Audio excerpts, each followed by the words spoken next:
Do you want to become an inventor but don't know where to start? Most people think inventing is about having eureka moments. But the truth is, inventing is a skill.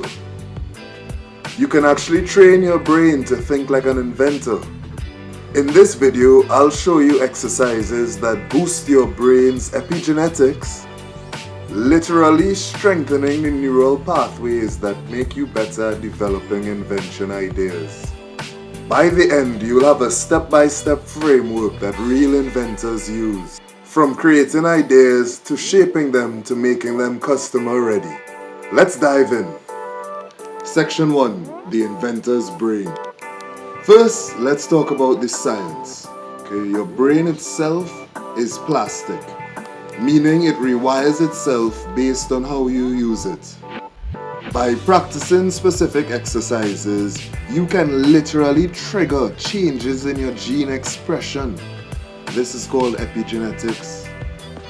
Think of it like installing better hardware in the brain for creativity.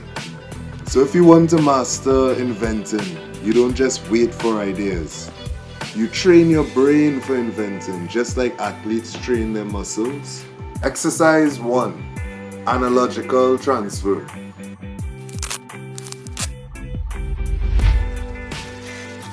Analogical transfer is one of the most powerful exercises for invention development.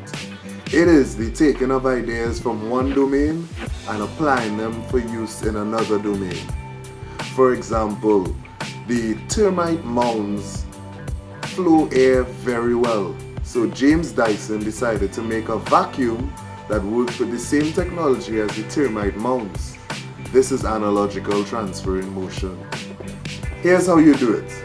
Pick an object that captures your attention, say a pen. Ask yourself, what else works like this in a totally different context?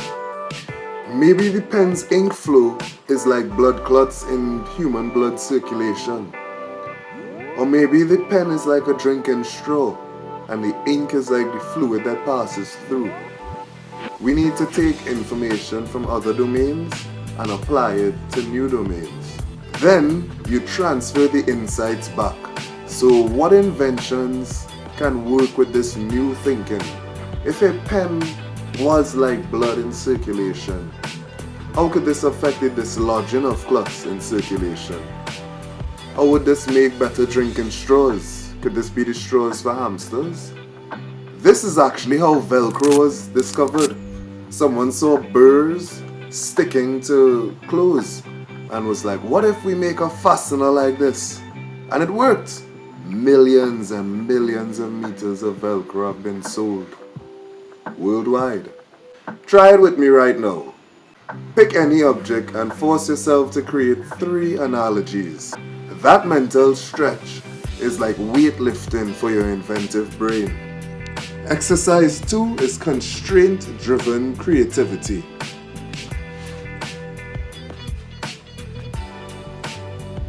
Next, let's talk about constraints. Paradoxically, the best invention ideas don't come from total freedom. They come from when you limit yourself. This is the exercise. Set a 5-minute timer. Give yourself a random constraint, like I must design a wallet that uses a pull tab or a chair that folds within 5 seconds. Push yourself to generate as many ideas as possible. Constraints force your brain to rewire faster. It's like putting extra weights on the bar. Exercise 3 is Counterfactual Thinking. Now we'll boost creativity with counterfactual thinking, asking, what if the opposite was true? What if cars didn't have wheels?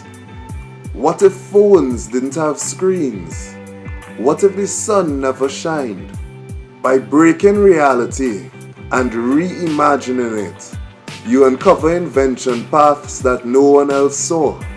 Exercise 4 is writing utility patent claims. Writing pattern claims force you to define what's novel and essential about the structure of your invention idea.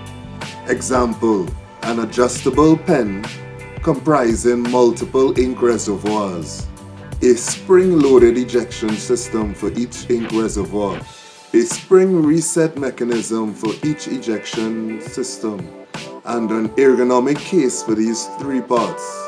Even if you never file a patent, this exercise teaches you to cut through the fluff and identify the core structure of your invention. Exercise 5 is designed for manufacturer thinking.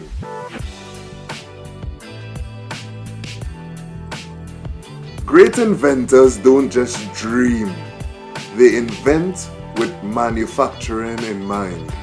Ask yourself, if I had to produce 10,000 of these tomorrow, what would break down? What would cost too much to make? This exercise rewires your brain to think like both a designer and a manufacturer. So your inventions don't just stay on paper. Exercise 6 is about iteration speed. Invention skills aren't just about making perfect invention ideas. They're about how fast you can iterate towards perfection. Here's the challenge. Set a rule that you must generate 10 iterations of an invention within 24 hours. Don't judge them yet, just push for quantity. This keeps your brain in motion and accelerates your creative metabolism. Exercise 7 is about customer-centric design. Finally, every invention lives or dies by the customer.